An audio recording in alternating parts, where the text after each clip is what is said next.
আসেন ভাইয়া। শুভ্রা, বলো। দেখো কাকে আনছি, ভাইয়া আসছে। ভাইয়া মানে? এই তোমাকে না কতবার বলেছি তোমার ওই ভাইকে আমার সহ্য হয় না, তারপরে ওই ফকিনের বাচ্চাদেরকে 2 দিন পর পর এই বাসায় কেন নিয়ে আসো তুমি?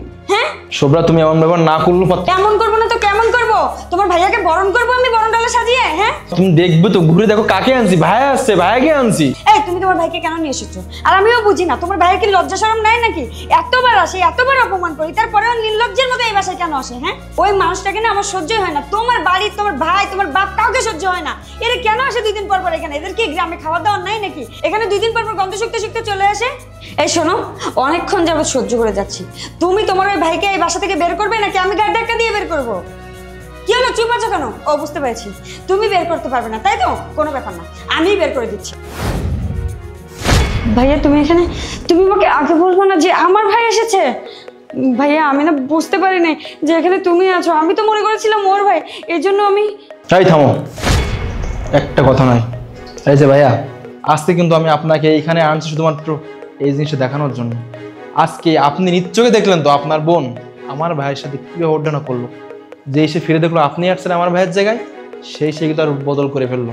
ভাইয়া এখন আপনি বলুন আমার কি করা উচিত? আপনার বোন আমার ভাইয়ের সাথে দিনের পর দিন এই আচরণটা করে গেছে, আর ঠিক যখনই আমার ভাইটা সহ্য করতে পারে না, আমার ভাই আপনার বোনের সঙ্গে তর্ক করছে, আপনার বোন ঠিক তখনই আমার ভাইকে বাড়ি থেকে ঘাল ধাক্কা দিয়ে বের করে দিছে। ভাইয়া একটা কথা বলুন তো, আমার ভাইয়ের কি রাইট নেই আমার ইনকাম খাওয়ার? আরে যে ভাই নিজের সব সুখ বিসর্জন দিয়ে শুধুমাত্র আমার দিকে তাকিয়ে, আমার ভবিষ্যৎ দিকে তাকিয়ে আমাকে লেখাপড়া শিখাইছে, নিজে লেখাপড়া করে নাই। ভাই একটা কথা জানেন কি, আমার ভাইয়েরও কিন্তু একটা ভবিষ্যৎ ছিল, কিন্তু আমার ভাই তার ভবিষ্যতের কথা চিন্তা করেনি।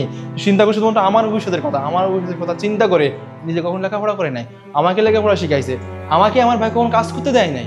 আর আজকে দেখেন আমি ভালো থাকার পরেও, আমার টাকা পয়সা থাকার পরেও আমি আমার ভাইটাকে কাছে রাখতে পারি না, কারণ আপনার বোনের আমার ভাইকে সহ্য হয় না। কেন হয় না? কারণ ভাই একটা খ্যাত, আমার ভাই গ্রামের টাইপের লোক, এই জন্য আমার বোনের সহ্য হয় না। কিন্তু ভাই একটা কথা বলেন তো, খ্যাত হোক আর যাই হোক, দিন শেষে তোমার ভাই, আমার ভাইকে ছাড়া আমার এই বাড়িতে থাকতে হচ্ছে আজ কয়েকটা দিন। দিনের পর দিন আমি এটা সহ্য করে গেছি। কেন সহ্য করেছি জানেন? কারণ আপনার বোন আমাকে হুমকি দেয়, আমি যদি আপনার বোনকে ডিভোর্স দিই তাহলে আপনার বোন থানায় গিয়ে আমার বিরুদ্ধে মামলা করবে। আর আমি চাই না আমার কারণে আমার ফ্যামিলিতে কোনো রকম সম্মানে আঘাতে পড়ুক, আমার মৃত বাবার সম্মানে আঘাত পড়ুক।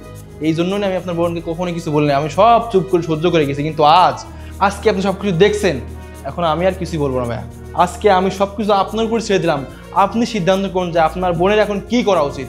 আপনি যা বলবেন আমি তাই মেনে নেবো, আমি কোনো কথা বলছি না। আপনি বলুন ভাইয়া, আপনার বোনের সঙ্গে আমি এখন কি করতে পারি? ভাইয়া ও তোমার সাথে মজা করছে, মিথ্যা বলছে। আমি তোমাকে বলছি সত্যিটা। বাহ শুভ্রা বাহ, তুই আমার বোন, আমার ভাবতেও লজ্জা লাগতেছে। আমার বাবা তো তোকে এসব শিক্ষা দিয়ে বড় করে নাই, আমরা তো তোকে এসব শিক্ষা দিয়ে দেয়। তোর জামাই কাবির আমার অনেক দিন বলছে, কিন্তু আমি বিশ্বাস করিনি, কারণ আমরা ভাবতাম আমার বোন এরকম করতেই পারে না।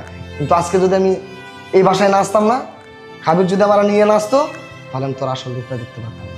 আসলে তুই কেন এরকম করতেছিস? আচ্ছা আমি তো তোর ভাই, তাই না? আজকে যদি ওর ভাইয়ের জায়গায় আমি থাকতাম, তাহলে কি তুই সেম কাজটা করতে পারতি না? কারণ আমি তোর রক্তের ভাই, মায়ের পেটের ভাই। আচ্ছা তুই তোর দেবরকে কিভাবে বের করতে পারলি? ও বুঝতে পারছি, ও তো তোর রক্তের সম্পর্ক না, তাই তুই ওকে বের করতে পারলি। আচ্ছা আমাকে একটা কথা বলতো, নিজের ভাই, আর তুই যে তোর শ্বশুর বাড়িতে আসছিস, এখন তো সবাই তোর আপন, তাই না? তাহলে তুই তোর দেবরকে নিজের ভাইয়ের মতো কেন দেখতে পারিস না? ভাইয়া তুমি চুপ, একটা কথা বলবি না, তোর মুখে ভাইয়ার শব্দটা উচ্চারণ করবি না। আমি আজকের পর থেকে এই বাসায় আর আসবো না। যেদিন তুই তোর শ্বশুর বাড়ির বাকি সব সদস্যকে এই বাসায় আনতে পারবি, সেদিন আমি এখানে আসবো। আর কাবির, তুমি আমারে মাফ করে দাও, আমি আমার বোনের হয়ে মাফ চাইতেছি। আসলে আমি বুঝতে পারি নাই আমার বোনের জন্য তোমার জীবনে এত বড় ঝড় বয়ে যাচ্ছে। তুমি আমারে মাফ করে দাও। আর শোন, আমি বাড়ি থেকে চলে যাচ্ছি। তোকে যে কথাটা বলছি, তুই যেদিন তোর শ্বশুর বাড়ির বাকি লোকদেরকে এখানে আনতে পারবি, এই বাসায় এনে তার ন্যায্য সম্মানটুকু দিতে পারবি, সেদিন আমি তোর বাড়িতে আসবো। এর আগ পর্যন্ত এক ফোঁটা পানি তো দূরের কথা, আমি তোর এই বাড়িতেও আসবো না। কথাটা তুই মনে রাখিস। ভাইয়া ভাই কি বুঝলা শুভ্রা? তোমার নিজের ভাই, তোমার মায়ের পেটের ভাই, আজকে সে তোমার বিচার করে গেল। বুঝছো তো ভুলটা এখন কোথায়?